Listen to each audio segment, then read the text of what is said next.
As we are fighting hard to get birthright citizenship or automatic citizenship for the children of illegal aliens, that's another way. It's automatic citizenship for children of illegal aliens. That's the other term that they use, which is actually more accurate, more understandable.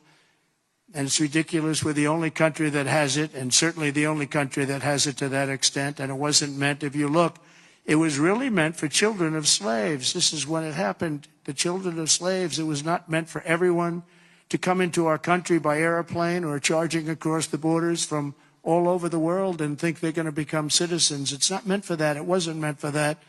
And hopefully at some point the courts will understand that without having to go through a whole big deal. This was meant for the children of slaves. And look at the timing of it and you'll see. And I hope judges will understand that.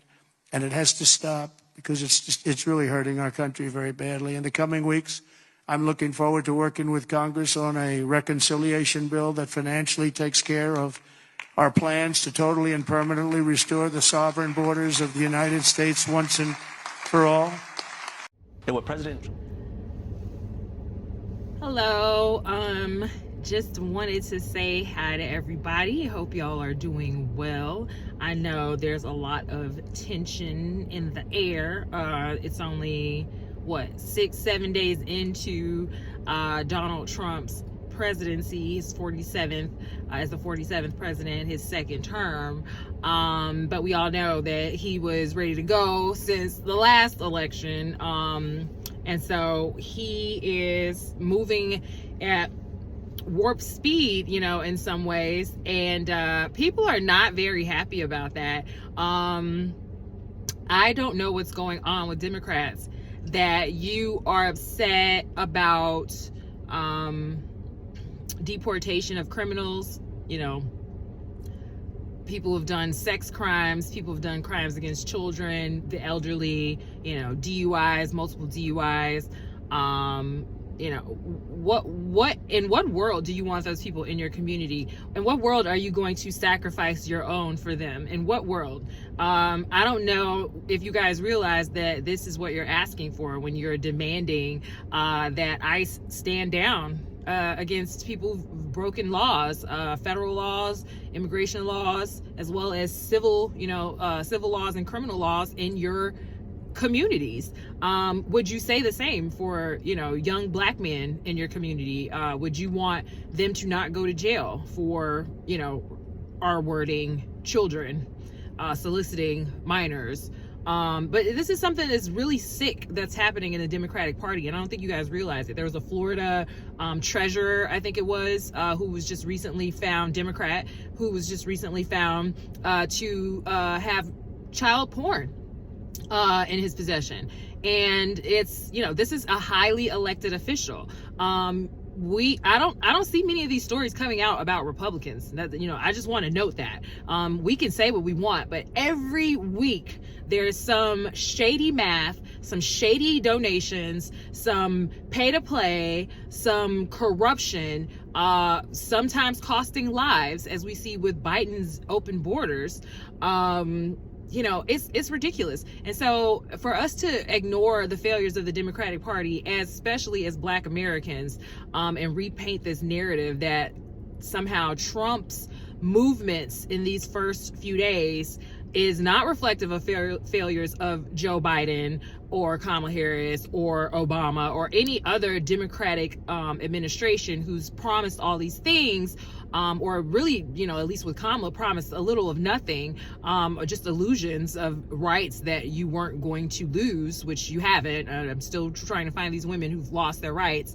They seem to be out here moving pretty freely, as far as I can tell. No, you know, no word about the women over there in Saudi Arabia or any other countries that would beg to differ with how much of your rights have been lost. But anyway, so I don't see, you know, the big complaints, but I do see a lot of people that seemingly want the president to fail and are not going to acknowledge the way in which he has shown you that there is executive power. We went through this before. The first time we saw, oh, well, Obama didn't do nothing this whole time, and then Trump got in, he just did all this stuff. Oh, and then Biden, he did a lot of stuff, but really he tried to pretend it was Trump, and he opened the borders up, and he left us in peril. But now we're painting this narrative that, oh, well, the groceries are still high. Oh, well, now he's going to dismantle the Constitution. Are you guys okay? Trump cannot dismantle the Constitution. Go find a book on American politics, on civil law, on the Constitution and constitutional law. Learn a little bit about the executive branch and in the limitation of its powers. Learn a little bit about checks and balances, and definitely research, as Black people, your rights as a freedman, because if you're going to walk around here allowing tethers and illegal immigrants and criminals to tell you that you're losing your rights, which are enshrined, there is no way. We are built into this country, and if you allow anyone to make you think otherwise, you are the fool, you are the slave, and you deserve whatever you allow them to do out of mental and psychological bondage. That's what that is. You are not a slave. You cannot be removed from the Constitution. You were given birthright citizenship. There's two pathways to birthright citizenship.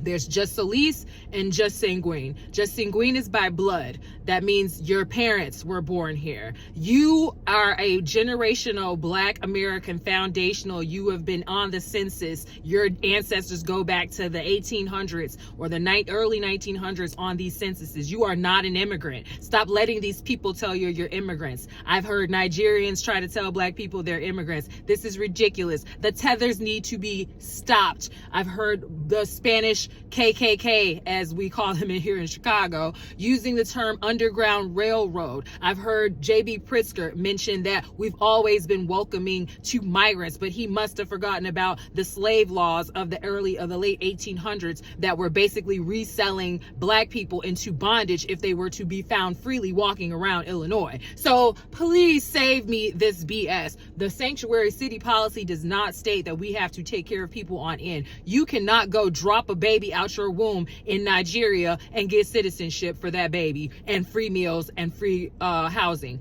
It's not going to happen. You cannot go drop your baby off out your womb over there in Israel and get free in Australia. It's not happening, okay? Go look at the countries that have the same laws that you guys think that we need to uphold. We look crazy. There is no way that you should be able to come over here pregnant, have a baby on our soil, and now we cannot get rid of you. It is ridiculous.